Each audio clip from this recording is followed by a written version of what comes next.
Welcome to the Business Information Buffet Podcast, also known as the BIB Podcast, where everybody eats. The BIB Podcast is brought to you by the College of Southern Nevada's Small Business Entrepreneurship Development, powered by CSN Blackstone Launchpad. Are you ready to eat? Because this is where everybody eats.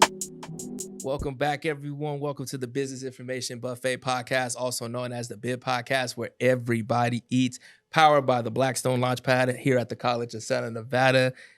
We are your hosts, Sean Torrey and Cordon Allen, for another phenomenal episode. Yeah. So Blackstone Launchpad, as you all know, is powered here, run it, and we have our Blackstone Launchpad student, Cordon Allen. How you feeling, my good brother? I'm good. How you doing? Man, you know, team no sleep. Newborn baby, as y'all know. Right. Congratulations. Thank you. Of course. Team no sleep. But we're going to do it just fine. You got a long ways ahead. We got a long ways ahead before you do that. Right. But when it comes to Blackstone Launchpad, and when being a student here and transitioning, I know you're transitioning to UNLV, but being a student entrepreneur, how does that feel being in the Blackstone Launchpad with all the resources available to you? I just feel blessed. Like, Yeah. it's a lot of people in my position now or in my age range who want to start a business and they just don't have the resources or the guidance or don't know where to even start. And even people who have businesses who started a while ago, they're like, man, I wish I had, somebody to help me out like that. So Right. I'm just really grateful for the opportunity and looking forward to where it could take me. Almost definitely, because I love these. I love this because understanding where we're going when it comes to having this show, having both of us as hosts, we're always bringing people who are impacting the community in their particular industry, but also talk about the business element and talking about what they do, because they have to juggle two things: their industry and the business side of it, right? And our guest today, come on. As a very, very, very special guest, okay? But before we even get to that, let's talk about what today's episode is called. Today's episode is called Your Soul Matters, okay? And if y'all like, listen, Your Soul Matters. This phenomenal woman, Man, okay? phenomenal woman. Your Soul Matters is similar to Your Legacy Matters, but your legacy, there would be no Your Legacy Matters without Your Soul Matters, right? Right. And let's just be factual, because Your Soul Matters is related to therapy. We're talking about therapy today, the mental health field, but let's talk also about the business side of it, which is where we never really get to. We always talk about therapy, mental health matters, but we don't talk about the business side. Well, we're going to get there. But this particular guest today, particular guest has been doing therapy for the past 10 years. Over 10 years, actually. Has it been over 10 years? About 8 to 10. 8 to 10? Mm-hmm. She's from Queens. Went to Texas Christian University. Horned Frogs. Horned Frogs. Came to the University of Nevada, Las Vegas. Got her master's in marriage and family therapy. Got her MFT. Licensed. Did some agency work for a little bit. But then outside of that, also was a mentor for the Alpha Man Divas of Tomorrow, right? But before I even transited to all that, she is a proud, devastating diva of Delta Sigma Theta Sorority Incorporated. Yes. Love me the Reds. You shout out to the Reds. Shout out to the Reds. Ebony. Well, I already said her first name. But most importantly, a wife and a mother. Let's a round of applause for that. A wife and a mother. Ebony Igeleke. Ebony Igeleke, y'all. On the show. Thank you for coming on the show. Ebony, how you doing? Me. Thank you for coming on the show today. How are you feeling? I'm excited. You excited? Nervous, but excited. You ain't got to be Very nervous. excited. It's all love here. Yeah. I promise you, because we're going to talk about therapy, but also the business side. And I didn't think there would be anyone else best suit to talk about it than you, especially being in this field for as long as you've had, and also being a pivotal part into impacting so many families and individuals and couples as well, lives. And not only that, just youth lives. You mentor so many folks out here. So thank you for that. Including myself. I actually got into the MFT program because of Miss Ebony Igeleke. I decided not to practice because I was like, you know what? I decided I was going to be a mentor. But we're going to get into that later because she's going to talk about the business side. But first things first, let's get into the blueprint segment. So the blueprint segment, Ms. Ebb, is this segment gives us more insight where we ask our guests, like, how did you develop your blueprint for your business? Like, where did it come from? Really, your story. And how did your story lead you up to creating Soul Matters? So Yeah. tell us about you and how you created Soul Matters. It is a story full of twists, turns, curves, ups, downs, and all arounds. Because sometimes I look at my life, my business, what I'm doing, and I can't believe it. You know, I didn't grow up and set out to be a therapist. And even further than that was a business owner. You know, I still don't even really always, realize that I'm a business owner. You know, I'm a therapist, right? I run a private practice, but I never saw myself as a business person. Even when starting my practice, I didn't. It was a huge mental shift to me.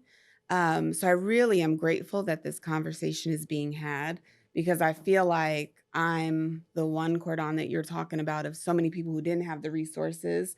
Not only did I not have the resources, I didn't have the conversation being had, when I was in undergrad or grad. So, I'm just thinking that this is a really important conversation to have, and I'm happy to be a part of it. But how did I come to be a therapist? Such a good question. I mean, this is a good exercise for me to walk through. I had so many careers before being a therapist that I feel like it was very organic and natural that I found myself in mental health because without realizing it, when I thought about all the careers that I had held before, the common thread was support, right? It was helping people. And beyond, it was just deeper, right? It was truly at seeing the person, and it's funny because, my husband, y'all know him. Yes, sir. So my husband would tease me and he would say, I think it's brilliant that you found a way to monetize asking questions. Because I've always asked so many questions. He calls me nosy. He calls, how do you know certain things? I'm like, I don't really know. People just tell me stuff. But I always knew things and I always had questions. I always wondered about people's stories. And so through a series of random, right? I don't believe in random things, but what seemed random, it led me into the mental health field. So at first I graduated with the sociology undergrad degree, which seemed like, what was that about? It was a perfect foundation, right? For looking at people and groups of people, right? Move to Nevada, go to UNLV, and actually get a degree in higher education. My first master's is in educational leadership, higher education administration, and I was an academic advisor for many years. And I felt like in that job, I told kids what classes to take, but I always knew their story. Right. I always knew their circumstance. I always cared more because I'm like, I could slide you a piece of paper across the table and tell you what classes to take. And I'll do that because technically that's what I'm paid to do. But I care about the student sitting across from me and what context do you belong to outside of this class? What context do you belong to outside of this university? Right? Because that's the context that you're doing school in, right? And that matters. Right. And so while in that role, I had a boss who saw that and knew that about me and said, you should consider the MFT program, which was actually in the college that I was an advisor for. And so I had, the benefit of, the tuition assistance. And so I went into the program and the rest is history. The rest is history. Yeah. Sorry for the long answer. No. But I mean, it was just really and then also in that, while I was in my master's program, I had a graduate assistantship with the hotel college. and I had to do a presentation, and then I was doing it in front of the regional vice president of the Four Seasons at the time, Mhm. and he offered me a job at the Four Seasons. Oh, wow. But I worked in human resources. Oh, wow. Looking back, right? And so, sure, I had my human resources role, but I always end up like, I was kind of bad at my job because I'm like, yeah, I don't really care about that. Like, I want to know you, Right. right? So the one and only job I ever got fired from, right? I've gotten past the shame of that. I can say that. I got fired got from fired. that job Okay. because I didn't care about the job. I cared about the people. Got you. Right. And so once that whole, hey, you should look into the MFT program, the rest is history. The rest is history. Yeah. So that's what led you to become a therapist. Correct. Then what led you from after therapy? You got your license. You got your licensure. What led you from that to agency to like, forget that, I'm going into private practice, to the business part? Because there's a lot of students, and particularly because I run into a lot of students who, when they find out that I have an MFT, they don't ask why I'm not practicing. They just ask, hey, how do I get into the program? But then, like, who do you know? Or they don't even ask about the money side of it. Right. Like, but what got you into having your own private practice? Another set of unfortunate and seemingly random events. Okay, I'm noticing a pattern here. This is very therapeutic. I see it's a very therapeutic. Okay. And I'm actually going to make a little liar of myself because I actually went into private practice because I got laid off / fired from another job. I thought you from said an you only agency? got fired from one job. Yeah, cordon. So okay, it was two. my bad. We heard I'm gonna have to sit with that for a second. Okay. But I did. So I went into the program, and when you graduate from the program, you have a certain number of hours. You have 500 hours of like client seeking, and then you have to get another 2,500. So they say you have to work with an agency. So I worked with an agency, and I didn't really get fired. I got laid off. Little taboo piece of controversy. I happened to be pregnant at the time. Oh, okay.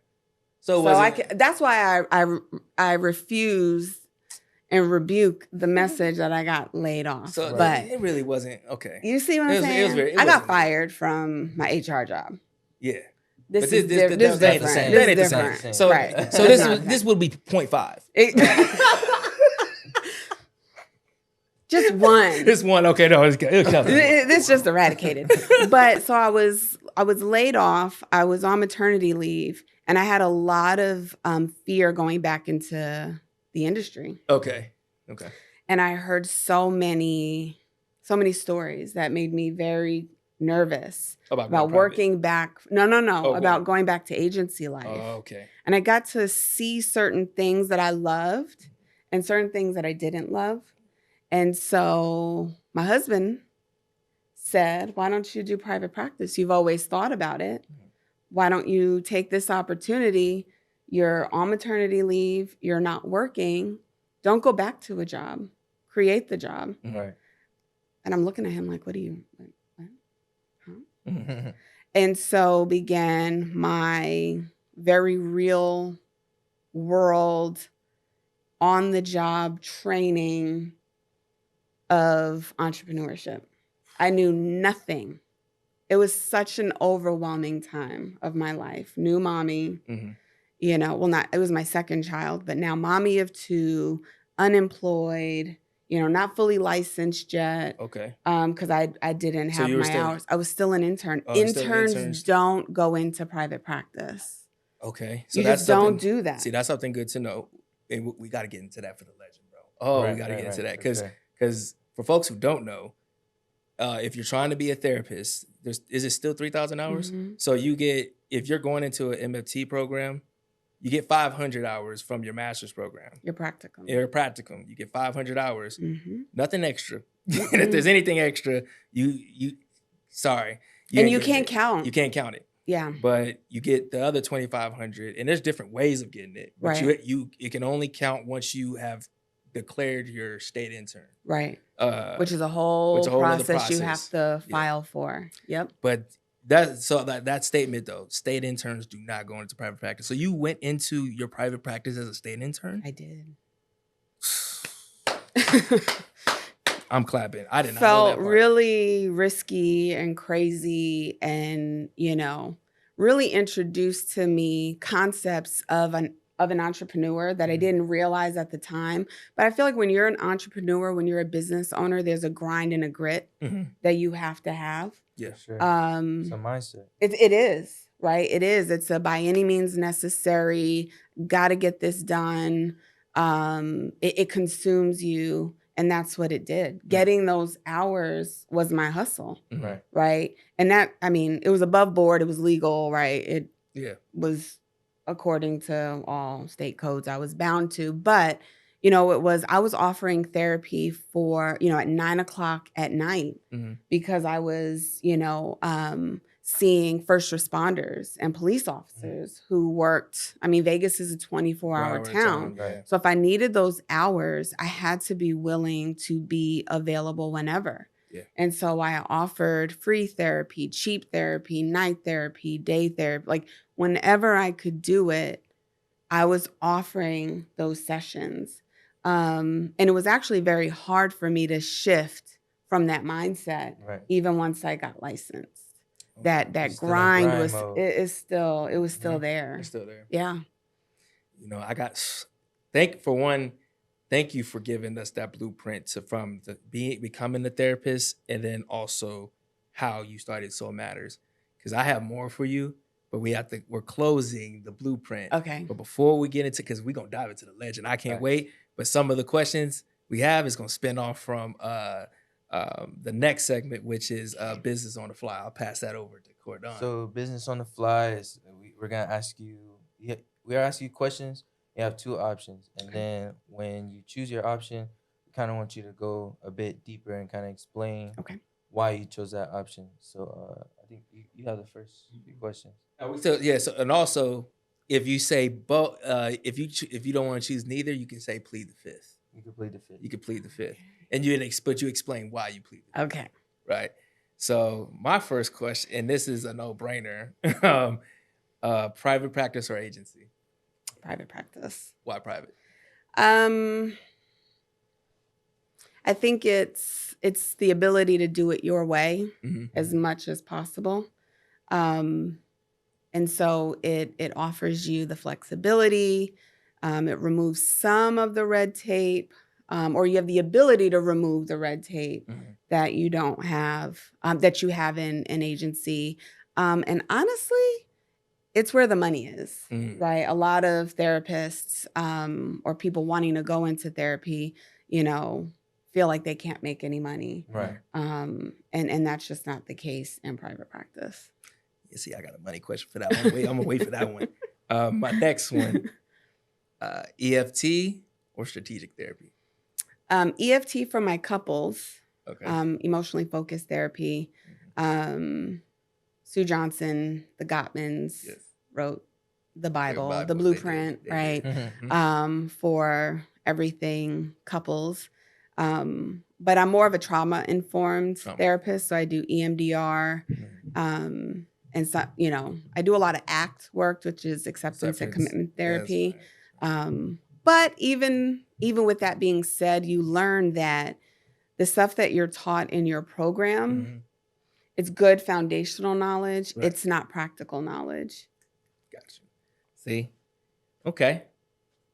My last question for you on this, insurance or out of pocket?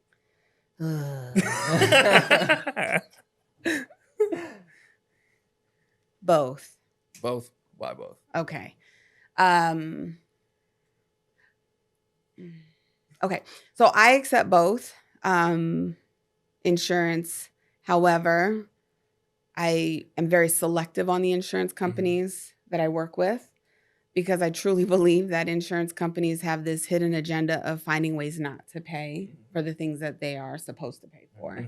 And so they want to make it difficult for the client to get access, and they want to make it difficult for the provider to get the money that they're owed. And plus, insurance is how you have providers not getting paid what they should get paid, because the contracted rate is oftentimes a fraction of what your services are worth if you try to attach a dollar amount. And so it's really hard. And morally, it puts the provider in the dilemma of, I know that accepting insurance is the access point. Got you. Right? Not many people have disposable or discretionary income, right, above and beyond the absolute necessities, right? But therapy is an absolute necessity for me, for everybody, but for some especially, right? And so to not accept insurance means I perpetuate the barrier to quality mental health. So I have to, for my own stuff, accept insurance, but the money is in otherwise. Yeah. Gotcha. So you balance it. Okay. In person or virtual sessions? Okay, so both. Okay. Now, pre-COVID, I had a huge chip on my shoulder, a big old attitude, like, therapy is not done virtually. You have to share space with someone. I need to feel. You gotta feel the energy. I gotta feel it. I wanna smell the stank. In order to help the stank, right? Like I can't. I gotta smell the stank. I gotta smell it. I gotta feel it. I gotta see it, and I can't see it on this 13-inch laptop screen. Okay. Eating my words. Gotcha. Right. And so I've had clients that I never met in person who started virtually. Right. So COVID was a crash course on the business side. I had 24 hours of no sleep. The world shut down on Sunday. Yeah. I saw clients on Monday with a high level of anxiety, like, we should not be here. I don't know what is going on. It was the last day I saw clients. Between Monday night and Wednesday morning, I moved my entire business online. Oh, man. Don't ask me how I did that. I went into, I mean. Is that you went back into that grind mode? I really goodness. feel like I blacked out in a sense and head down, went to work, learned technology, which if anyone knows me, I'm still, how do I do this update on my phone? Apple forces me into these updates. Right. It just shuts my phone. Okay, you're not gonna do this, we're gonna do it for you. Right. Okay, I guess this is what we're doing. It's time. I guess I have to. And so moved into virtual by Wednesday, fumbled through that, but found an appreciation for virtual sessions that maybe I don't need to smell the stank, right? Maybe I can use other senses, right? And it sharpened my skills because I had to ask more pointed questions. I had to trust my gut a little bit more without all those in your face cues. Gotcha. And so now I still offer both because I have clients who live in Reno. Oh, wow. Okay. So I'll never, see them. But yeah, so both. Gotcha. Going to therapy or being the therapist? Both. You cannot be a consumer of your own service if you're going to offer the service. If you don't have experience being on the couch, right, being in their shoes, you can't be in the chair. Got you. Ooh, that's a real right there. That was good. That's a bar. Yeah. Right. Yeah. Okay. Quick and to the point. Child therapy or adult therapy? In terms of what I offer, just what would you as far as would you prefer to give therapy to a child or an adult? Adults. Right. Okay. Adults. Well, on one hand, I'm not trained in child therapy. Oh, okay. So, I mean, it's a special skill set, right? There's modalities that I'm not trained in. And the other aspect of, I don't know, it's just not my gift. I don't know that I have a gift. And even emotionally, I feel like it would be harder for me to maintain the boundaries that I have to have in being a supportive role in someone's life while not bringing my work home. I think it's harder for me with kids. I got you. Okay. So now we're gonna go into the legend. So we talked about the blueprint, and when you an actual blueprint in front of you, there's this tiny square that's the legend, and it gives, Mm-hmm. it's like the key. It tells you Mm-hmm. the small details of Nice. Yeah. what goes into the blueprint and the whole thing. So we're Okay. just gonna ask you a few questions that's gonna be a bit more in depth. So my Okay. first question would be, what type of mental strength or mental training does it take, or did you have to do yourself to become a therapist? Yeah, it takes a lot. Hmm. It's not taught to you. Right. And that's where I think personal therapy comes in Got you. place. Got you. I probably, yeah, I think that I developed my relationship most with my therapist in being a therapist. Got you. Um, they have a saying where therapists are wounded healers, right? Mm. I've been through some things, Right. right? And that, lends you to the role of supporting people through some things, even if it's not through the exact same things, Right. right? Um, and so, like, kind of like what you said, Sean, you love mentorship Yep. because you're the product of some phenomenal mentorship, Yep. right? And so it supports your It passion, does. right? And so oftentimes there's a parallel process that things that I'm supporting my clients through strikes a chord with me sometimes that I didn't even know needed to be struck. Exactly. And I'm like, okay, I'm calling my therapist after this After this, session. yeah. Right. So, Got Got you. you. yeah. So then for someone who's a Blackstone student, right? They're here, they're CSN Blackstone students who are super passionate about becoming therapists, but really haven't grasped the concept of the business side. They're Mhm. thinking too, they're not even thinking about the money side, but then also hearing this perception that you don't make money. Right. What do you have to say to that as far as you don't make money as a therapist? Right. It's possible, but you have to be willing to do it your way. Your way. Okay. Which I think this generation, and I feel so old saying that, but I am old. So, older. I think that's an easier concept for, right? Those coming through programs now to consider. Just be willing to do it your way. You can make money. I think mental health as a field is more widely accepted, right? Than when me or older clinicians started. It was still taboo. You didn't tell people you were a therapist. And when you did, people ran away. Now people are like Throwing Running themselves to at you. coming Right. at you Right, hard. right. It's Um, really wild right It now. is. And It's I really think it's wild. great I to think so have too. seen both. Mhm. I much prefer, Same. right? People so excited about the concept of therapy. But you can make money. You will make money. There's so many ways to make money now in the field than there was before. Okay. Got you. Why do you think, well, up until now, like you said, people are running toward therapists now, but why do you think, before now, that mental health was something that's not necessarily talked about or mentioned, especially in Black communities and communities of color? Yeah. I was gonna say it's cultural, it's Yeah. generational. It's a shift in it's an evolution of values. When you think about our parents and our grandparents and our grandparents, our great grandparents, the goal was survival. Yeah. Make it, Make it. right? Fight. So it's kind of like Maslow's hierarchy of Yeah. needs. We're existing on a higher, in some ways, we are existing on a higher level of that hierarchy, Got you. right? And so the focus wasn't how you felt.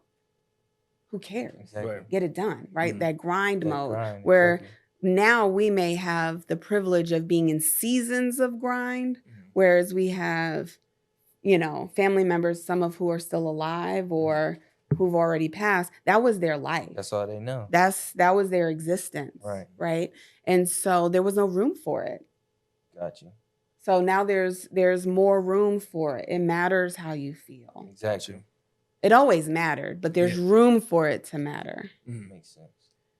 And I think on that side, on that notion of it mattering, what would you say for and I always bring back the student perspective. What should for them to think about, like, because they right now a lot of them keep asking me they're focused on the training, which is important, Mhm. but what they're not getting in school is the business side. So what would you say matters for them to do if they're watching this when they do watch this podcast, what would you say, hey, this also matters on the business side that you should go look into for them to learn? Everything. I mean, down to how to apply for a business license. Okay, good. I didn't know how to do that. Right. Oh wow. How to create processes and procedures. Mm-hmm. I would even suggest, business courses. Had I knowing now, if I knew then what I know now, Exactly. I might sign up for, a business class. Just to know Right. the terminology and stuff like that. Just to know the language, Mhm. right? Do the research on what does it take to operate a business in your city, in your state. It's not hard. It's hard when you don't know. Exactly. And what you don't know, you don't know. Yeah. Right? And so even if you can't take a class, go take someone to coffee Yeah. and ask questions. Pick their brain. Right? Ask for their expertise, because a lot of times you have people who are wanting to share their hard-learned lessons. I don't want the next generation, of a therapist or anyone, a business owner, to have to be thrown into it and it's a sink or swim situation. Got you.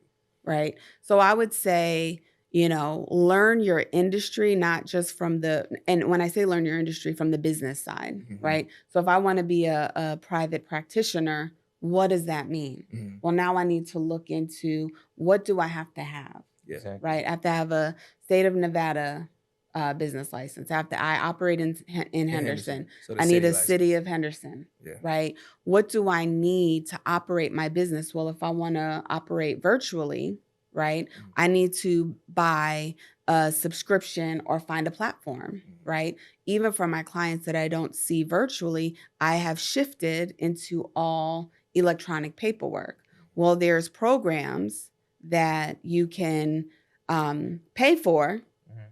Another reason why you need to know, because this costs. Exactly. You buy, subscriptions, and now it provides your billing platforms, your note-taking platforms. Some of them offer website templates. Mhm. Some of them offer virtual, HIPAA-compliant virtual platforms.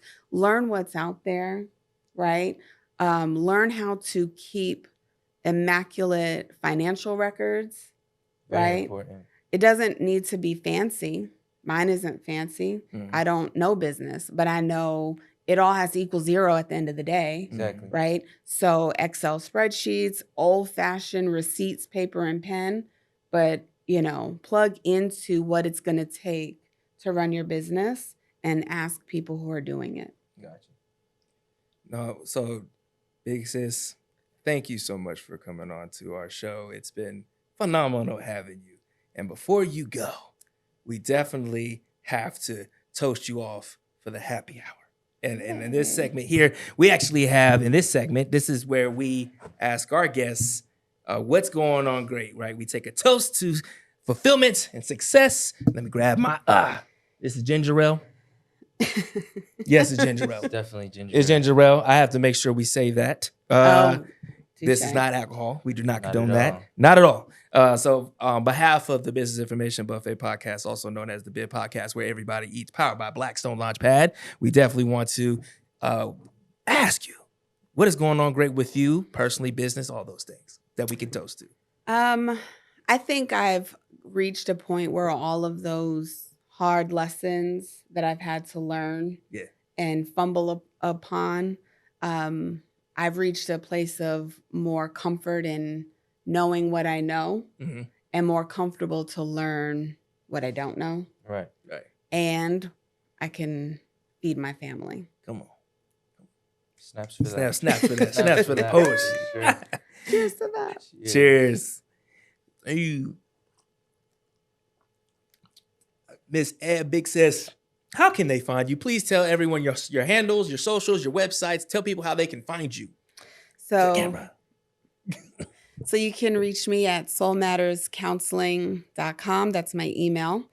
My phone number is 702-423-6955. 6057. And my website is soulmattersmft.com. Thank you so much again, Mrs. Okay, Mrs. Igeleke. Deeply Mrs. appreciate you. Man, Cordon, anything from Mrs. before we go? man? Thanks for being on the show. I enjoy having you here. It's great talking to you for sure. I Definitely. enjoyed being here. Thank you so much. Man, no, thank you. You taught us a lot. So thank you. I hope everyone enjoyed. We enjoyed ourselves for sure. I had fun. Thank you. On behalf of the Business Information Buffet Podcast, also known as the BID Podcast, where everybody eats, I am your host, Sean Torrey and Cordon Allen, and we're out. We'll see y'all next time. Bow, bow, bow, bow, bow, bow, bow, bow.